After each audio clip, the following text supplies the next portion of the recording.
it's Jason. I want to give a quick answer to your kind of statement about what do you do in a situation where you're talking to a prospect and the two of you don't really know each other yet.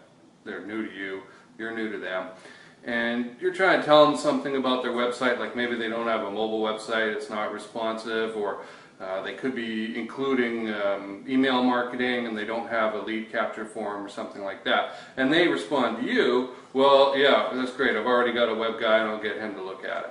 So you're in a kind of a tough spot here because there's not a lot of reason why this guy should change over to you, right? This prospect's got somebody they're working with, they've got a relationship with them, they're comfortable with them, and so pretty much in this situation, you've got to assume that it's probably not going to be a fit, and that's okay. You know, as long as you find this out quite quickly, you can move on to your next prospect, okay? But we're not going to give up without a fight. It's not my style. And so here's what I suggest you do. What we're going to do is look for holes. To start this off, we want to find out how attached our prospect is to that particular service provider. All right? Now, by saying something like, well, obviously your web guy isn't that good, or else he would have figured this out already, is negative, and that's just not going to get a good response out of your prospect. They're going to react defensively, their hackles are going to go up, and they're going to fight you over it.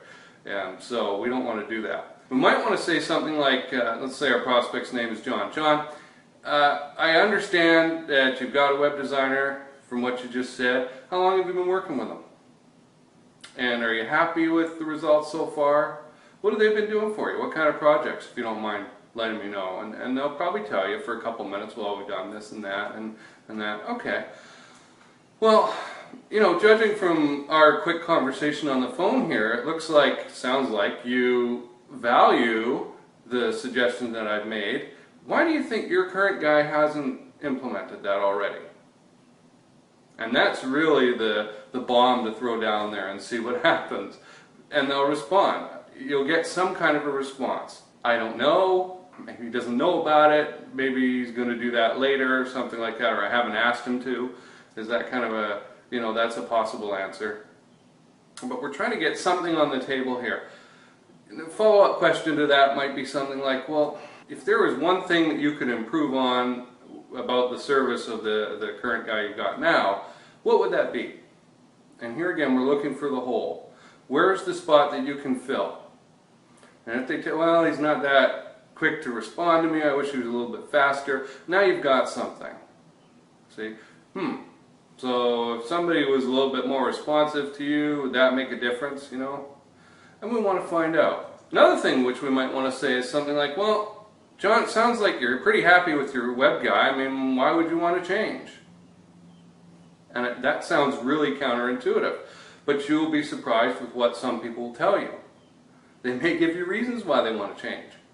Again, we're not going to attack their current provider. They made the choice. They committed to this person, at least a little bit. And so the way that works is that once we make a decision, we tend to justify it to the ends of the earth, right? So we don't want to put that prospect in that position, or they'll just defend, and we'll get nowhere. We want to find a hole and exploit it and see if there is some reason why they would consider changing. Pretty much though, the seeds for that reason have to already be there. If you're an accountant and you call up a guy who's already got an accountant, odds are he's going to stick with that guy until they're disappointed. So what you're doing with this qualification phase of the sales process is trying to separate out those who are dissatisfied with who they've already got from those who are satisfied. Those who are satisfied, put them back in the list and call them again in 3 to 6 months, things may have changed.